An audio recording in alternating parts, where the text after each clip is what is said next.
100% fees రాయితీతో AI నేర్చుకోవాలనుకుంటున్నారా? Attend quality thought gen AI test 2025.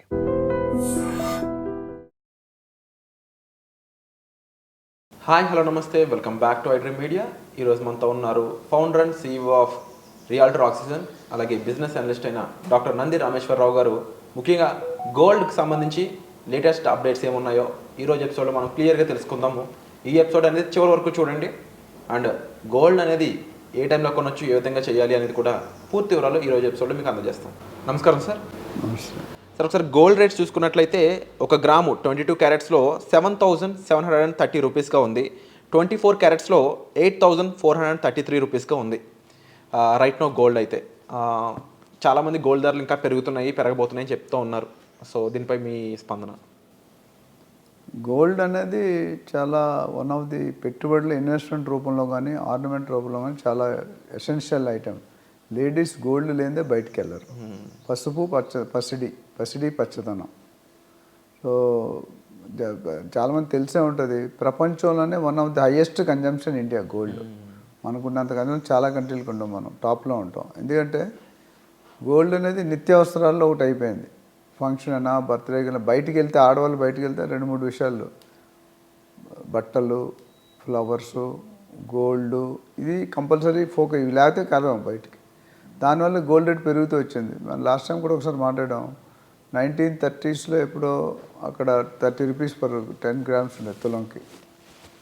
అలా పెరుగుతూ 1993లో 4,500 అయింది 24 క్యారెట్. అట్లా పెరుగుతూ 2012లో 28,000 అయింది. కరోనాలో 55,000 అయింది. మొన్న లేటెస్ట్గా ఇంక్రీజ్ 82,500కి వెళ్ళింది 24 క్యారెట్. అదేవిధంగా 22 క్యారెట్ అనేది ఒక 6-7 వేలు తక్కువ ఉంటుంది దానికి. సో పెరిగింది, మళ్ళీ 72కి పడిపోయింది. 72 పడి ఇప్పుడు 77, 78 అంటే 24 అయితే 8,000 ప్లస్ ఉంది. ఇక్కడ నుంచి 80,000 ప్లస్ ఉంది. ఇక్కడ నుంచి కొద్ది తక్కువ ఉంటుంది. ఇప్పుడు కూడా 24కి 22కి ఒక 6-7 వేలు 8,000 తక్కువ ఉంటుంది. ఇంత పోలిస్తే సిల్వర్ రేటు చాలా బాగా పెరిగిపోయింది. ఎప్పుడు కూడా సిల్వర్ రేటు గోల్డ్ కంటే తక్కువ ఉండేది. అది కేజీకి కొలిస్తే 10 గ్రామ్స్కి. కానీ సిల్వర్ ఇప్పుడు 1,02,000, 1,03,000 దాకా వెళ్ళిపోయింది పీక్లో. మళ్ళీ ఇప్పుడు 98-99లో ఉంది. సో ఈ సిల్వర్ ఎందుకు తాలుగా గోల్డ్కి వస్తుంది? సిల్వర్ ఎందుకంటే ఇప్పుడు ఈవీ వెహికల్స్ వస్తున్నాయి, ఎలక్ట్రికల్ వెహికల్, దాంట్లో సిల్వర్ కన్జంప్షన్ ఎక్కువ ఉంది. అందుకని ఇన్వెస్ట్మెంట్లో ఇప్పుడు గోల్డ్తో పాటు సిల్వర్తో కూడా కొనిపెట్టుకోమంటారు. అది కూడా ఇమీడియట్, అది కూడా నాకు తెలిసి బై నెక్స్ట్ 1 year 2026 కల్లా ఓన్లీ 1 lakh టచ్ అయిపోతుంది గోల్డ్. సిల్వర్ నుంచి 1,15,000 దాకా వెళ్ళే అవకాశాలు ఉన్నాయి. సో గోల్డ్ మధ్యలో తగ్గినా పెరుగుతుంటుంది, కొద్దిగా కన్సిస్టెంట్ గ్రోత్ ఉంది. ప్లస్ రేట్ ఎందుకు తగ్గుతుంది అంటే జియో పొలిటికల్ కండిషన్స్, వార్స్ ఉన్నా, యుద్ధాలు ఉన్నా, తర్వాత సెంట్రల్ రిజర్వ్స్ ఎవరైనా రిలీజ్ చేసినా రేట్ తగ్గడం ఎలా అంటే ఇప్పుడు ఎక్సెస్ గోల్డ్, ఇప్పుడు ప్రతి కంట్రీ కూడా సెంట్రల్ రిజర్వ్స్ అని ఉంటాయి, నిధులు, గోల్డ్ నిధులు ఉంటాయి. ఇప్పుడు ఇజ్రాయెల్ ఇరాక్ ఉంది, లేకపోతే యుక్రెయిన్ రష్యా ఉంది. యుద్ధాలు పడుతుంటే వాళ్ళకి ఇన్కమ్ ఎక్కడ వస్తుంది? ఎవరు వెళ్ళరు? మీరు వెళ్తారా జాబ్ ఇస్తే? నేను వెళ్ళను. సో అటు ఇన్కమ్ పడిపోయింది కదా. మరి ఇన్కమ్ అంటే ఎలా సార్? కొన్ని నెలలు, సంవత్సరాలు జరుగుతున్నాయి యుద్ధాలు. ఎలా? అప్పుడు ఏం చేస్తారు? వాళ్ళకున్న నిధుల్ని మార్కెట్లో రిలీజ్ చేస్తారు. అప్పుడేమవుతుంది? ఎక్సెస్ సప్లై వచ్చినట్టు రేట్ తగ్గిపోతుంది. అది మళ్ళీ అయిపోయినప్పుడు మళ్ళీ రేట్ అందుకుంటుంది. So ups and when demand is more, supply is less, rate ఎక్కువ ఉంటుంది. And supply is more, demand is less, rate తక్కువ ఉంటుంది. అదేవిధంగా మన ఇండిపెండెన్స్ తర్వాత నుండి మన ఇండియా వాళ్ళు గవర్నమెంట్ బ్యాంక్ ఆఫ్ ఇంగ్లాండ్ అని ఉంది. అక్కడ దాదాపు 475.3 మెట్రిక్ టన్స్, 475.30 మెట్రిక్ టన్స్, అంటే మెట్రిక్ టన్ అంటే చాలా పెద్దది, నిల్వలు ఉంచారు. మొన్న లాస్ట్ 2024 నవంబర్-డిసెంబర్లో దాదాపు 296.48 మెట్రిక్ టన్నులు వెనక్కి తీసుకొచ్చారు. ఎందుకంటే ఈ ట్రంప్ వచ్చాక అంత చైల్డిష్గా ఏదో మాట్లాడుతున్నాడు, ఏదో జరుగుతుంది, సడన్ షాక్ ఇస్తాడు, హార్ట్ అటాక్స్ ఇస్తాడు, అదంటాడు, ఇదంటాడు. అన్సర్టనిటీ పెరిగిపోయింది. అన్సర్టనిటీ పెరిగిపోవడం వల్ల మనకి డౌట్స్ వచ్చేస్తాయి. ఇప్పుడు ఎక్కడైతే ఇన్సెక్యూర్డ్ ఉన్నదనుకోండి, ఆ ఇన్సెక్యూర్డ్లో మనం బతకలేం. సో ఇప్పుడు అది పరిస్థితి. సో విత్డ్రా చేశారు. అండ్ గోల్డ్ కన్జంప్షన్ ఎప్పుడు తగ్గదండి.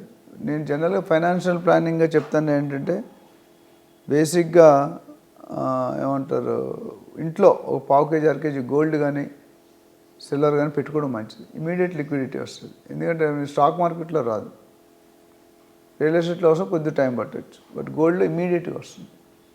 అందుకనే అయితే బిస్కెట్ రూపంలో పెట్టుకుంటే లోన్ రాదు మీకు జనరల్గా, కానీ ఆర్నమెంట్ రూపంలో పెట్టుకుంటే లోన్ వస్తుంది. ఇప్పుడు మీకు సడన్గా కరోనా వచ్చింది, అదే పెళ్లి కుదిరింది, లేదా ఇంజనీరింగ్ సీట్ వచ్చింది, మీకు డబ్బులు కావాలిగా. అదే మీరు స్టాక్ మార్కెట్ ఉండి ఎప్పుడు కోసం తెలియదు మీకు, అప్పుడు ఆ సీట్ పోవచ్చు, లేదా మనిషి పోవచ్చు. అప్పుడు ఏమవుతుందంటే ఎమర్జెన్సీ పెట్టుకొని డబ్బులు నెక్స్ట్ మినిట్ ఇచ్చేస్తారు. మీరు గోల్డ్ పెట్టగానే నెక్స్ట్ డబ్బులు. అర్థమవుతుందా? అది gold taluka importance. But stock మార్కెట్లో ఇన్వెస్ట్మెంట్కి 3 కరెక్టే, stock market, gold, real estate. But stock మార్కెట్లో రిస్క్ అనేది ఎక్కువ ఉంటుంది, ఎందుకంటే బాగా పెరుగుతుంది, బాగా తగ్గుతుంది. అండ్ స్టాక్ మార్కెట్ చాలామందికి అవగాహన ఉంటుంది. ఎప్పుడైతే స్టాక్ మార్కెట్ పడిందో గోల్డ్ పెరుగుతుంది, రియల్ ఎస్టేట్ పెరుగుతుంది. ఎప్పుడైతే ఇది పడిందో ఇది పెరుగుతుంది. జనరల్గా రియల్ ఎస్టేట్ అనేది తగ్గడం అనేది తక్కువ, ఇల్లీగల్ ప్రాపర్టీ కొంటే తప్ప లీగల్లో ఏం పెరగడమే. ఎంత పెరుగుతుంది అనేది 45 degrees పెరుగుతుంది. గోల్డ్ ఏంటంటే కొద్ది పెరుగుతుంది, కొద్ది తగ్గుతుంది.